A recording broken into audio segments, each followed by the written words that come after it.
Bravo, good afternoon to you. Report your altitude? 2,000 feet. Hi, Wycliffe Barrett here, Xplane Dedicated. Well, I've got to say it, I was wrong. It's not unusual, I can be wrong just like anybody else. But the other day when I did the video XP11-Beta Explained, I said something about airports and flattening, and the airport developers would have to redo all the airports. Well, I've had an email from Ben Supnick. Ben Supnick is the lead developer on Xplane 11 and Xplane 10. He sent me an email, very nice email, because somebody had posted in my video, and he wanted to make something very clear to me, and so I feel honour bound to put in a retraction, so to speak. Basically what he's saying is about the whole flattening situation in Xplane 11. So what he says here, and I'm going to read the email because it's probably easier than for me trying to explain it. But in Xplane 1050 and Xplane 11, an airport can be flattened either by a property in the app.dat file or by a global rendering setting. Okay, so we all know that. In Xplane 11 Public Beta 1, an airport can be flattened only by a property in the app.dat file. That's the only way it can be done. So, assuming that there is no change to Xplane 11 to bring back global flattening, the modification needed to an airport to make it look right is to check the box for flattening in WED.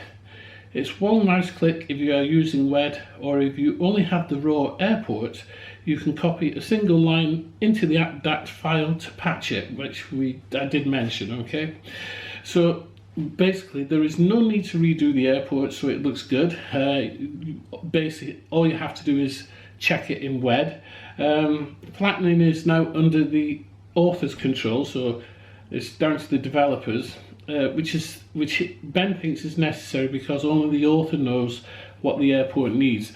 I think what they're trying to avoid, and Ben says it here in his email, is they're trying to avoid a mix of airports. So normally what happens, you go to xplane.org, you'll download an airport and it doesn't look right, and then you put contours on and it does look right. Or you can download an airport that hasn't been made with contours on, and you've got contours on in Xplane 10 and it doesn't look right. So basically they're trying to come to a standard.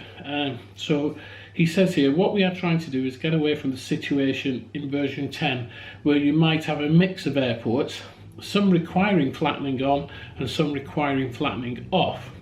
This requires the pilot to know this ahead of time and manage rendering settings in flight, which strikes me as a pretty bad flight experience. Well, yeah, I think I'm inclined to agree with Ben on that.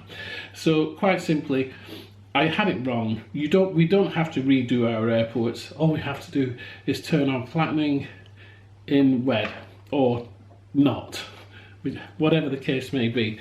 So I apologise. I apologise to you guys for getting it wrong. I apologise to Ben.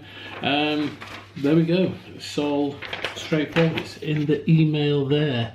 Can we see that? Can we focus? There we go. It's all in the email there. You can read all of this stuff at Ben Supnick's blog. I'll put a link below directly to his blog.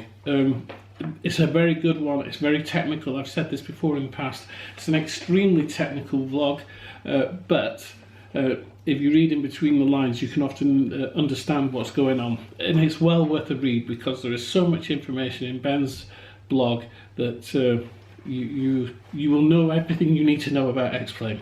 Okay, that's it, guys. Quick retraction. I had it wrong.